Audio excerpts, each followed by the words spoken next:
दोस्तों, आज इस वीडियो में हम बात करेंगे पावर ऑफ कंपाउंडिंग के बारे में, जिसे आइंस्टीन ने दुनिया का 8वां अजूबा कहा है और इसका इस्तेमाल करके आज दुनिया के सबसे अमीर लोग अमीर बनते हैं और अमीर बने रहते हैं। तो आज इस वीडियो में मैं आपके साथ कुछ ऐसे सीक्रेट्स शेयर करने वाला हूं और डिटेल में हम इस पावर ऑफ कंपाउंडिंग के बारे में समझेंगे और कुछ ऐसे कॉन्सेप्ट जो हमें स्कूल और कॉलेज में नहीं सिखाए जाते हैं और इसी वजह से हमें लगता है कि अमीर बनना हमारे लिए एक इम्पॉसिबल चीज है। तो दोस्तों, इस वीडियो में हम देखेंगे कि पावर ऑफ कंपाउंडिंग क्या है, ये काम कैसे करती है और टाइम का कंपाउंडिंग में कितना बड़ा रोल होता है। और अगर अभी आपकी एज कम है, 20-22 साल है, तो ये वीडियो आपके लिए बहुत ही इंपॉर्टेंट होने वाला है, क्योंकि जितना जल्दी आप लाइफ में पावर ऑफ कंपाउंडिंग का यूज करने लग जाओगे आपके लिए उतना ही अच्छा रहेगा और आप जल्दी अमीर बन सकते हो और अपना पहला करोड़ उतना ही जल्दी कमा सकते हो। तो इसलिए इस वीडियो का एंड तक जरूर देखिएगा। So let's begin. तो सबसे पहले देखते हैं कि पावर ऑफ कंपाउंडिंग क्या है। इसे समझने के लिए हम एक एग्जांपल लेते हैं। दो दोस्त हैं, एक का नाम है बंटी और दूसरे का नाम है सनी। दोनों की एज 20 साल है, दोनों ने खूब पढ़ाई की और अब दोनों को एक अच्छी कंपनी में जॉब ऑफर होती है और वो दोनों 2 साल के लिए कॉन्ट्रैक्ट पर उस कंपनी में सेलेक्ट हो जाते हैं। दोनों बहुत ही खुश होते हैं और एक्साइटेड रहते हैं। तो कंपनी का बॉस उन्हें उनकी सैलरी डिस्कस करने के लिए बुलाता है और उन्हें 2 ऑप्शन देता है। सबसे पहला, अगले 2 साल तक के लिए 1 लाख पर मंथ की सैलरी ले सकते हैं और दूसरा ऑप्शन कि वह लोग 1 रुपया पर मंथ की सैलरी ले सकते हैं। बट फर्क इतना होगा कि दूसरे ऑप्शन में हर महीने उनकी सैलरी अगले 2 साल तक डबल होती रहेगी। मतलब कि पहले महीने उनको 1 रुपया मिलेगा, दूसरे महीने 2 रुपए और तीसरे महीने 4 रुपए एंड सो ऑन। अब बंटी यहाँ पर पहला ऑप्शन चुनता है क्योंकि उसे तो एक फिक्स्ड 1 लाख रुपए की सैलरी दिखाई देती है और वो पहला ऑप्शन चुन लेता है। बट सनी को कंपाउंडिंग की ताकत के बारे में पता होता है तो वो दूसरा ऑप्शन चुनता है, जिसके कारण बंटी और उसके दोस्त सनी का मजाक उड़ाते हैं कि तूने तो यार 1 रुपए की सैलरी ले ली है। अब इसे फास्ट फॉरवर्ड करके समझते हैं। बंटी को हर महीने 1 लाख रुपए मिलेंगे, मतलब कि अगले 2 साल तक उसे मिलेंगे 24 लाख रुपए,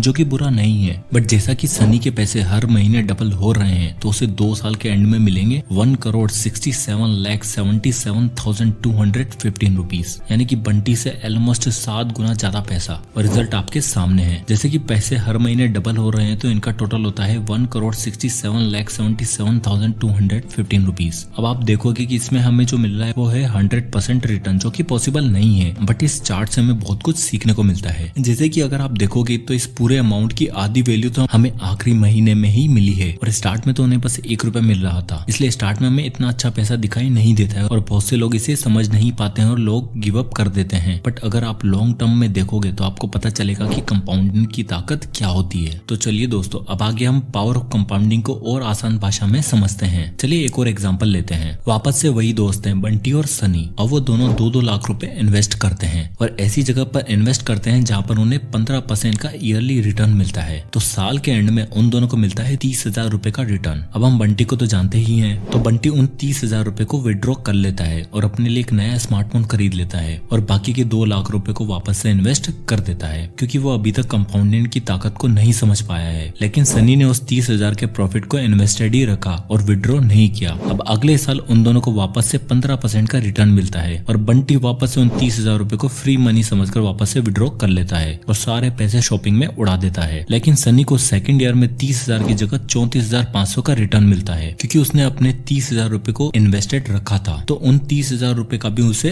रिटर्न मिला है। इसलिए सनी को दूसरे साल 4,500 रुपए ज्यादा इंटरेस्ट मिला। अब दोस्तों, यहाँ तक आपको समझ आ रहा होगा और अभी ये अमाउंट आपको इतना बड़ा नहीं लग रहा होगा और आपको पता है कि आप इससे तो अमीर नहीं बन पाओगे। अब फास्ट फॉरवर्ड करके आगे जाते हैं और मान लो कि 15 साल निकल गए हैं। बंटी हमेशा की तरह अपने 15% रिटर्न को विड्रॉ कर लेता है और अपने शौक में उड़ा देता है। तो सनी को 15 साल बाद जो रिटर्न मिलेगा वो है 2,12,000 रुपए, यानी कि जहाँ बंटी को अभी भी साल के 30,000 रुपए इंटरेस्ट ही मिल रहा है, जबकि सनी को मिल रहे हैं 2 लाख रुपए और बंटी का अभी भी टोटल अमाउंट 2 लाख रुपए ही है, जबकि सनी का टोटल अमाउंट कंपाउंड होकर हो गया है 16,27,412 रुपए, यानी कि बंटी के अमाउंट से लगभग 8 गुना ज्यादा। तो ये होता है पावर ऑफ कंपाउंडिंग। एक तरफ अगर आप अपने रिटर्न को नहीं निकालते हो और उसे भी साथ ही साथ ग्रो होने देते हो तो कुछ ही सालों में आपका पैसा कई गुना ज्यादा बढ़ जाता है। अब ऐसा क्यों हुआ? क्योंकि बंटी जी रहा था सिंपल इंटरेस्ट की लाइफ और सनी जी रहा था कंपाउंड इंटरेस्ट की लाइफ। अब दोस्तों, में स्कूल में कंपाउंड इंटरेस्ट तो पढ़ाया जाता है बट उसे अच्छे से लाइफ में यूज कैसे करना है वो नहीं सिखाया जाता है और स्कूल में ये कॉन्सेप्ट हमें बहुत ही मुश्किल लगता है। इसलिए हम हमेशा सिंपल इंटरेस्ट की लाइफ जीना ही पसंद करते हैं, क्योंकि वो हमें आसानी से समझ आ जाता है। बट अगर आप सही समय पे पावर ऑफ कंपाउंडिंग की ताकत को समझ जाते हो तो आप कुछ ही सालों में अमीर बन सकते हो। तो अब टाइम की बात आ रही है तो देखते हैं टाइम का कितना बड़ा रोल होता है पावर ऑफ कंपाउंडिंग में।